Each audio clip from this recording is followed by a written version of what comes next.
India और Israel की ये जो मीटअप थी, ये इतनी ज़्यादा इम्पोर्टेंट कैसे हो गई? इसमें अलग-अलग तरीके की कंट्रोवर्सी चल रही थी। अभी हमने देखा कि कैसे सुप्रिया श्रीनेत ने ऑपोज़िशन की जो हरकत थी इज़राइल के अंदर, उसको ऑपोज़िशन की जो हरकतें इंडिया के अंदर होती है, उससे कंपेयर किया और बोला वहाँ की मीडिया ने और गवर्नमेंट ने कुछ भी ऐसा पब्लिश नहीं किया।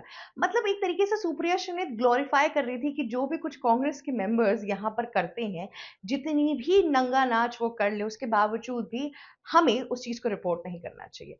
ये पूरा का पूरा जो यहाँ पर कंपैरिज़न था, ये इतना हर तरीके से गलत था कि मैं आपको क्या बताऊँ। और ऐसे लोगों को आप नेशनल पार्टी के स्पोक्सपर्सन कहते हो, ऐसे लोगों की बातें सुन के हम वोटिंग करने जाते हैं, मतलब अपने आप में ही शर्म आना शुरू हो जाती है कि इस इन सब चीज़ों को जब ये लोग डिफेंड करते हैं, तो उसको कहाँ लेके जाया जाए। अब दूसरी ओर कि जब बेंजामिन नेतन्याहू और पीएम नरेंद्र मोदी आपस में मिले, तो हमें कुछ बहुत अलग सी चीज़ देखने को मिली। पीएम नरेंद्र मोदी सिर्फ इस पर फोकस नहीं कर रहे हैं कि कैसे वो किसी कंट्री में जा रहे हैं, एक बायलैटरल ट्रेड हो जा रहा है, नहीं। पीएम नरेंद्र मोदी एक तरीके से ये दिखाना चाह रहे हैं कि मैं जिस भी कंट्री के साथ अब ट्रेड डील कर रहा हूँ, उसके साथ मेरी अपनी एक दोस्ती है। ऐसे मूवमेंट्स और क्लिपिंग्स बाहर निकल के आ रहे हैं।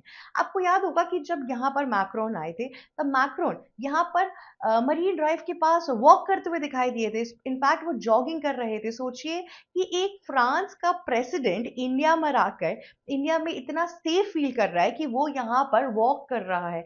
मतलब वो इंडिया के जो पूरा एटमॉस्फेयर था उसके अंदर वो बिल्कुल भी इनसिक्योर फील नहीं कर रहा था। और साथ ही साथ हमने बहुत से ऐसे और अमेजिंग मोमेंट्स देखे जिससे हमें ये पता चल रहा था कि कैसे फ्रांस के जो मैक्रोन है वो और पीएम नरेंद्र मोदी, इन लोगों के बीच में एक बायलैटरल ट्रेड से ज़्यादा दोस्ती भी बन चुकी है। मतलब एक इंटिमिडेट कनेक्शन फील हो रहा था दोनों के बीच में, भाईचारा जिसे कहते हैं वैसा। सिमिलर चीज़ें हमें इज़राइल में भी देखने को मिली। जब बेंजामिन नेतन्याहू और पीएम नरेंद्र मोदी मिले, तो पहली चीज़ तो बेंजामिन नेतन्याहू सीधे एयरपोर्ट पहुँचे। देखिए, आपको लगता होगा कि किसी के लिए एयरपोर्ट पहुँचना और ये सब करना बहुत छोटी चीज़ है, पर ये नहीं है, ये बड़ी चीज़ है। इज़राइल जैसी कंट्रीज़ और बहुत सी ऐसी कंट्रीज़ हैं जो आज भी बहुत से लीडर्स अगर वहाँ पे जाते हैं, तो उनके लिए वो एयरपोर्ट तक नहीं जाती हैं। वो वेट करती हैं कि उनके रेसिडेंट तक जब वो पहुँचेंगे तब मिलेंगे। पर यहाँ पर पीएम नरेंद्र मोदी के लिए मैक्सिमम लोग, मतलब उनके एयरपोर्ट जा रहे हैं उनको पिक करने के लिए। और प्लस कितने ढेर सारे हमने मिडल ईस्ट लीडर्स देखे जो पीएम नरेंद्र मोदी को अपनी गाड़ी में बैठा के और वो दोनों लोग साथ में ड्राइव करके होटल तक जा रहे हैं। तो ये जो भाईचारा पीएम नरेंद्र मोदी अलग अलग प्रेसिडेंट प्राइम मिनिस्टर्स के साथ बना रहे हैं विदेशों के, वो बहुत ज्यादा इंपॉर्टेंट है, क्योंकि एंड में यही सब चीजें काम आती हैं, एंड में यही सब चीजें रिश्तों को खास बनाती हैं। और यहाँ पर भी हमने सेम चीज देखा। तो जब पीएम नरेंद्र मोदी और Israeli prime minister Benjamin Netanyahu मिले, पहले तो ये लोग मिले, पर फिर वहां पे हमने एक और चीज भी देखी कि कैसे पीएम नरेंद्र मोदी और बेंजामिन नेतन्याहू पहुंचे बीच पर। जी हाँ, इजरायली बीच पर जब तेल अवीव में वो पहुंचे पीएम नरेंद्र मोदी, तो उन्होंने वहां पे बीच का लुत्फ उठाया। दोनों की बहुत अच्छी वीडियो आई है जो काफी वायरल चल रही है इस टाइम पर, जिससे ये पता चल रहा था कि ये सिर्फ काम की ही बात नहीं है, पर साथ ही साथ एक कंट्री के साथ कैसे रिलेशन मेंटेन करना, कैसे भाईचारा मेंटेन करना, कैसे कंट्रीज को ये भरोसा दिलाना कि इंडिया कंप्लीटली आपके साथ है बायलैटरल ट्रेड में, ये बहुत ज्यादा इंपॉर्टेंट है। इंडिया हमेशा से अपने न्यायपूर्वक चीजों के लिए जाना गया है। यूरोपियन यूनियन ने हमारे साथ ट्रेड डील इसलिए भी बहुत ज़्यादा हद तक की, क्योंकि उन्हें एक फेयर और ट्रेड डील करनी थी एक ऐसी कंट्रीज के साथ जो फेयर ट्रेड डील करने में भरोसा करते हो। इंडिया उसके लिए बहुत परफेक्ट चॉइस बन गया। सिमिलर वे में इसराइल की जो वॉर के बाद से कटौती हुई है, जिस तरीके से उनके ऊपर सैंक्शंस और इतनी सब जो चीजें लगी हैं, अब इंडिया उनकी एक इमेज सुधारक की तरह काम कर सकता है। इंडिया की जो इमेज है वो पाक है इस टाइम पर। अगर आप पूरे वर्ल्ड में देखेंगे, हम किसी वॉर के अंदर एंटर नहीं करते, हम फालतू में दोगलेबाजी नहीं करते, हम डबल स्टैंडर्ड नहीं दिखाते हैं। आप देखिए, यहाँ पर भी आप एक चीज समझिए कि इंडिया ने गाजा के लिए अभी भी स्टेटहुड का पूरा परमिशन दिया है कि पूरे पैलेस्टीन को अपना एक ऑटोनॉमस स्टेटस मिलना चाहिए। पर साथ ही साथ वो इसराइल के साथ ट्रेड डील कर रहा है। पर उसने ये नहीं कभी बोला कि जस्ट बिकॉज मैं अब इसराइल के साथ ट्रेड डील करने जा रहा हूँ, तो तुम एक काम करो कि मैं गजा को अब वो स्टेटहुड का जो मैंने डिक्लेरेशन दिया है वो वापस ले लूंगा। नहीं, इंडिया ने अपने टर्म्स कंडीशन क्लियर रखे हैं कि मेरे यही टर्म्स एंड कंडीशन है। तुम्हें मुझे एक्सेप्ट करना है तो तुम करो, नहीं करना है तो मत करो। यहाँ पर इंडिया ने जिस हिसाब से अपने अलायंसेस बनाए हैं, जिस हिसाब से जॉइंट स्टेटमेंट जारी हुए हैं, तो सबसे मेजर जो 3 पॉइंटर्स निकल कर आए वो ये है कि कैसे इंडिया और इज़राइल अपने डिफेंस सेक्टर पे काम करेंगे। कैसे ड्रोन्स, मिसाइल टेक्नोलॉजी ये सब चीज़ें अब इंडिया में सप्लाई होगी। दूसरा कि एआई कन्वर्जन्स अच्छे होंगे। दोनों ही कंट्री में एआई एक्टिविटीज़ डिफेंस में यूज़ करने के लिए, हेल्थ केयर में यूज़ करने के लिए, एजुकेशन में यूज़ करने के लिए, जहाँ-जहाँ पे इन सब जगहों पे यूज़ कर सकते हैं, वहाँ-वहाँ इंटेलिजेंस का इस्तेमाल करके इन सब चीज़ों को एक्सपैंड किया जाएगा। किसी चीज़ की जो मिडल ईस्ट के अंदर सॉरी जो वेस्ट एशिया के अंदर इस तरीके का प्रभाव चल रहा है, जिस तरीके से यूएस और ईरान ऑलमोस्ट एक वॉर की तरफ बढ़ते जा रहे हैं आगे, उसको भी इस टाइम पर इंडिया को क्लियर आउट करना है। क्योंकि इज़राइल तो समझ रहा है एक चीज़ कि उसको यूएस का साथ देना पड़ेगा और ईरान उसके खिलाफ है। लेकिन इंडिया को भी ये स्टैंड लेना बहुत ज़्यादा इंपॉर्टेंट है। इस टाइम पर इंडिया ने ईरान के साथ अच्छे रिलेशंस तो मेंटेन किए हैं, पर अगर वॉर होगी यूएस और ईरान के बीच में, तो हम अपना स्टैंड क्लियर करके भी तब भी चलेंगे, उसके बावजूद भी हमें यूएस की ज़रूरत है। यूएस का जो मार्केट है वो हमारे लिए बहुत अच्छा है।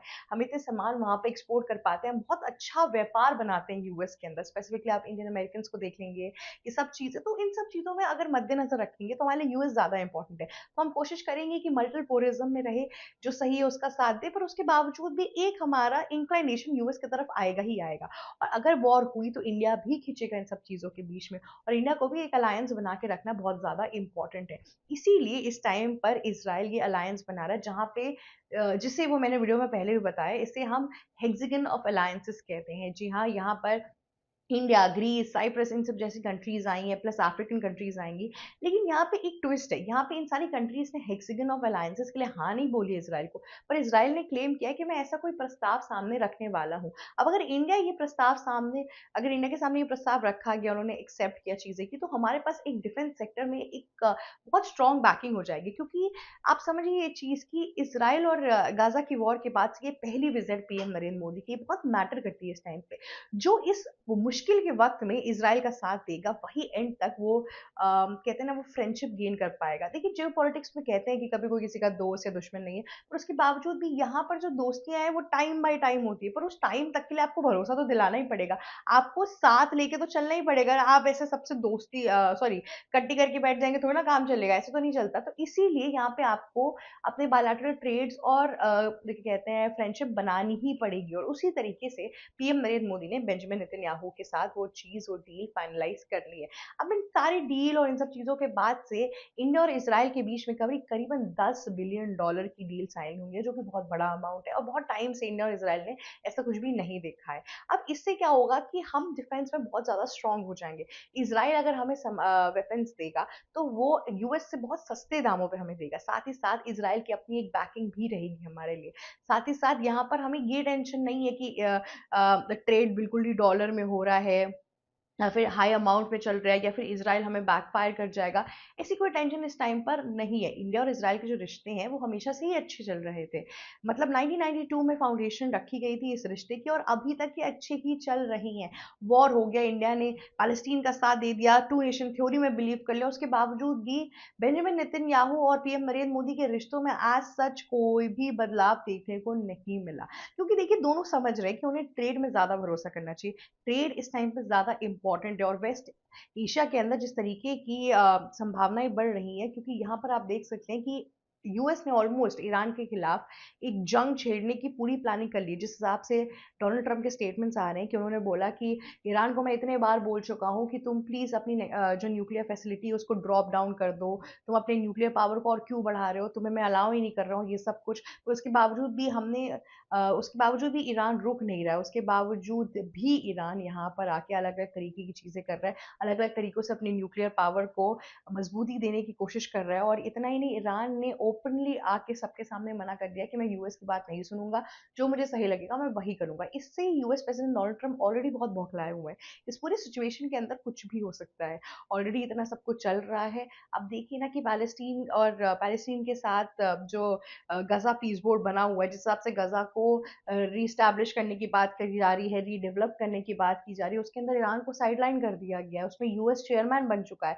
तो जिन लोगों ने वॉर की थी, आज वही लोग एक तरीके से चेयरमैन वगैरह बन के फिरे हुए हैं, तो आप समझ रहे हैं कि डोनाल्ड ट्रंप किसी भी हद तक जा सकते हैं अपना प्रॉफिटेबल बिजनेस देखने के लिए, ना कि सिर्फ अमेरिका की कहते हैं ना एक सक्सेस रेट को बढ़ाने के लिए, इकोनॉमी बढ़ाने के लिए। अगर उनको वो सब देखना होता तो ये टैरिफ गेम नहीं चलता अभी तक। तो इसीलिए हमारे लिए बेंजामिन नेतन्याहू इस टाइम पे बहुत इंपॉर्टेंट भी हैं, और हमारे लिए जितना वो इंपॉर्टेंट है उससे ज़्यादा उनके लिए हम इंपॉर्टेंट है, क्योंकि कोई भी वॉर टोर कंट्री जो सबसे बड़ी अटैक कर रही है, जिसने इतने टाइम तक वॉर किया, इकट्ठा किया, ये सब कुछ, ये सारे लोग सैंक्शंस और फिर इंटरनेशनल क्रिमिनल कोड के तहत बहुत चीज़ों से बंधे हुए रहते हैं। अगर इंडिया के साथ इनके अलायंसेस होते हैं तो इंडिया की इमेज जितनी अच्छी है उस हिसाब से उनकी भी इमेज ठीक होने लगती है।